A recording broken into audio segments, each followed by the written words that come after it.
साल था 1857। उत्तर भारत में विद्रोह की लहर दौड़ गई। हर तरह के भारतीय अंग्रेजों के खिलाफ उठ खड़े हुए। 1857 की घटनाओं ने ब्रिटिश राज की नींव हिला दी। ये भारत में उनके अधिकार को पहली बड़ी चुनौती थी। ये विद्रोह एक छोटी सी बगावत से शुरू हुआ। भारतीय सिपाहियों ने जानवरों की चर्बी वाले नए कारतूस इस्तेमाल करने से मना कर दिया। इससे हिंदू और मुस्लिम दोनों धर्मों के सिपाही नाराज हो गए, क्योंकि ये उनके धर्म के खिलाफ था। यही विरोध की चिंगारी बन गई। इसने एक ऐसी आग लगा दी जो पूरे उत्तर और मध्य भारत में फैल गई। मेरठ से दिल्ली, कानपुर से लखनऊ तक विद्रोह की आग भड़क उठी। आम लोग, किसान, कारीगर और धार्मिक नेता भी इस लड़ाई में शामिल हो गए। उनका एक ही लक्ष्य था, ईस्ट इंडिया कंपनी के अत्याचार से आजादी। 1857 की भावना आज भी हमें प्रेरित करती है। यह हमें हमारे पूर्वजों के साहस, बलिदान और अटूट दृढ़ संकल्प की याद दिलाती है। 1857 का विद्रोह एक दिन में नहीं हुआ।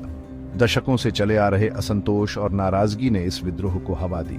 ईस्ट इंडिया कंपनी की नीतियों ने भारतीयों के बीच व्यापक कठिनाई और गुस्सा पैदा कर दिया था। कंपनी की आर्थिक नीतियां असंतोष का एक बड़ा कारण थीं। ये नीतियां अक्सर भारतीय उद्योगों की कीमत पर ब्रिटिश उद्योगों का पक्ष लेती थीं। स्थानीय कारीगरों और शिल्पकारों को ब्रिटेन से आने वाले सस्ते माल से मुकाबला करने में मुश्किल होती थी। कंपनी की लगान व्यवस्था एक और बड़ी शिकायत थी। किसानों को अक्सर बहुत ज्यादा टैक्स देना पड़ता था, जिससे वे गरीबी और कर्ज में डूब जाते थे। अंग्रेजों ने भारतीयों के सामाजिक और धार्मिक जीवन में भी दखल दिया, जिससे लोगों में और नाराजगी बढ़ी। इस बढ़ते असंतोष ने विद्रोह के लिए जमीन तैयार की।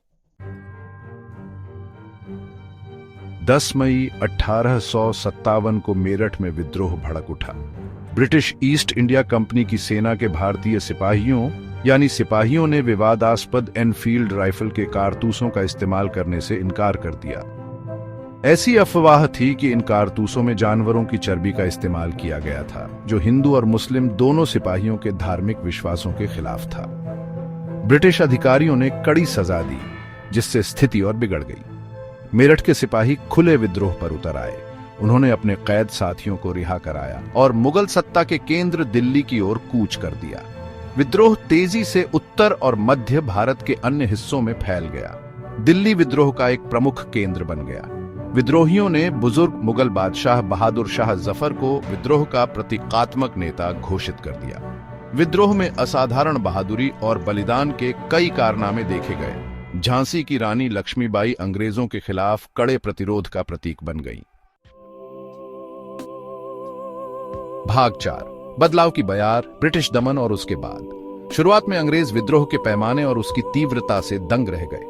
हालांकि उन्होंने जल्दी ही खुद को संभाला और विद्रोहियों पर क्रूरता से टूट पड़े।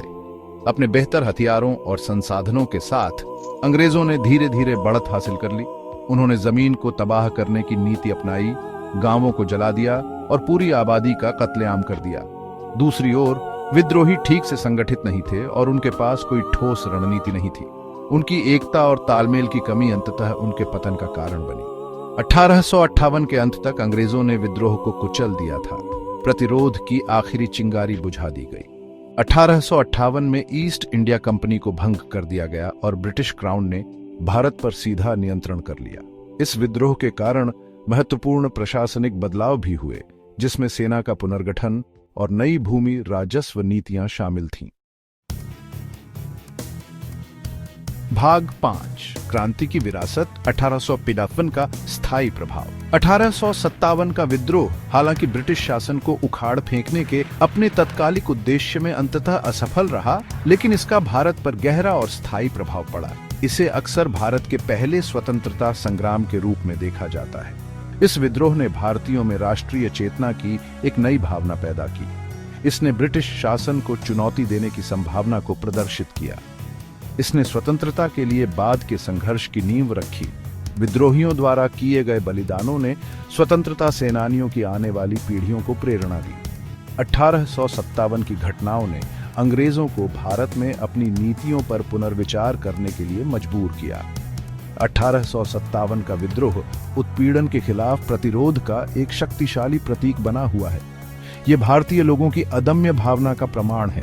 आइए हम उन लोगों के बलिदानों को याद करें जिन्होंने हमारी आजादी के लिए लड़ाई लड़ी।